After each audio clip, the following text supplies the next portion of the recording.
কি পরিমাণ পোকা এখানে জন্ম নিয়েছে। দুর্গন্ধ কমাতে খামারের সামনের ধানের জমিতেও আমরা এটি ছিটিয়ে দিচ্ছি। বিষটাগুলো এখানে জমা থাকার ফলেই কিন্তু এরকম পোকার আক্রমণ হয়েছে। হারপিক বালতিতে ঢেলে নিচ্ছি এবং এরপরে আমরা ব্লিচিং পাউডার মিশিয়ে নিলাম। এর সমাধানে আমরা নিয়ে এসেছি ব্লিচিং পাউডার এবং হারপিক। আগাছা পরিষ্কার করে পেঁপে গাছের চারার গোড়ায় অল্প পরিমাণে পানি ঢেলে দিয়েছি। আসসালামু আলাইকুম, আজকে আমরা এসেছি লেয়ারের শেডের সামনে। এখানে আসার প্রধান এবং অন্যতম কারণ হচ্ছে আজকে আমরা ব্লিচিং পাউডার এবং হারপিক ব্যবহার করে দুর্গন্ধ নিধন করব এবং আমাদের বিষটা নিষ্কাশন করার ড্রেনের ভিতর দিয়ে যত প্রকার পোকামাকড় জন্ম নিয়েছে সব পোকামাকড় মেরে ফেলার জন্যই এই উপায় আমরা অবলম্বন করছি। প্রথমে আমরা বালতিতে হারপিক ঢেলে নিয়েছি এবং বালতিতে পরিমাণ মতো পানি নিয়েছি। পানি নেওয়ার পরে আমরা এর ভিতরে ব্লিচিং পাউডার দিয়ে দিচ্ছি। ব্লিচিং পাউডার দেওয়ার পরে সুন্দরভাবে এটিকে মিশিয়ে নিচ্ছি। আমরা অর্ধেক বালতি পানি দিয়েছিলাম এবং এর ভিতরে ব্লিচিং পাউডার দেওয়ার সাথে সাথে বিক্রিয়া ঘটার ফলে এটি কিন্তু বৃদ্ধি পেতে পেতে প্রায় পুরো বালতি পরিমাণ হয়ে গেছে, পানি ফুলে উঠেছে উপর দিকে। আমরা এসেছি প্রথমে লেয়ারের শেডের পিছন দিকে। এখানে যে ড্রেনটি আছে, যে ড্রেনের মাধ্যমে আমরা বিষটাগুলো পুকুরে নিষ্কাশন করি, এই ড্রেনের ভিতরে আপনারা যদি একটু লক্ষ্য করেন তাহলে বুঝতে পারবেন কি পরিমাণ পোকা এখানে জন্ম নিয়েছে। সবগুলো পোকা আমাদের আজকে মেরে ফেলতে হবে। পোকা নিধনের জন্যই মূলত আমাদের এই পন্থা অবলম্বন করা। বালতিতে থাকা হারপিক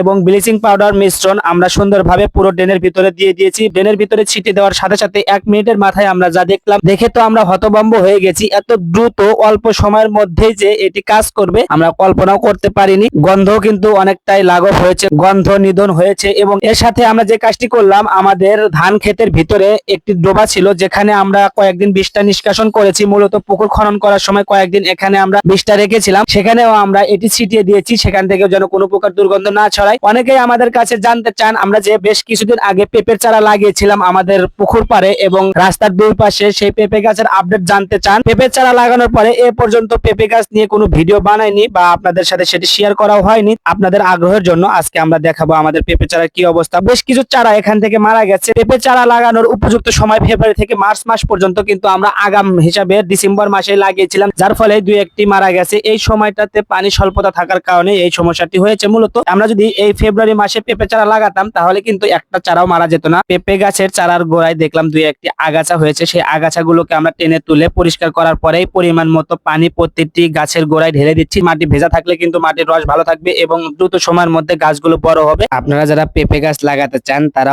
অবশ্যই ফেব্রুয়ারি থেকে মার্চ মাস, এই 2 মাসের মধ্যে গাছগুলো লাগাবেন। দ্রুত গাছগুলো বড় হবে, মারা যাওয়ার সম্ভাবনা কম থাকবে এবং আপনি পেঁপে চারা লাগিয়ে বাড়তি আয়ের সুযোগ পাবেন ইনশাআল্লাহ। আর আপনারা যারা লেয়ার মুরগি পালন করেন, যারা বিষটা রাখেন পুকুরে বা যে কোনো জায়গায় বিষটা নিষ্কাশন করে রাখেন, বিষটা রাখার পুকুরে বা বিষটা রাখার জায়গায় যদি দুর্গন্ধ কিংবা পোকার সৃষ্টি হয়, সেখানেও আপনারা ব্লিচিং পাউডার এবং হারপিক ব্যবহারের ফলে ভালো উপকার পাবেন। অল্প সময়ের মধ্যে গন্ধ নিধন হবে এবং সব ধরনের পোকামাকড় মারা যাবে ইনশাআল্লাহ। আপনারা চাইলে এই পন্থা অবলম্বন করে দেখতে পারেন। যাই হোক, আমাদের জন্য দোয়া করবেন, আমাদের খামারের জন্য দোয়া করবেন। সকলে ভালো থাকবেন, সুস্থ থাকবেন। আল্লাহ হাফেজ।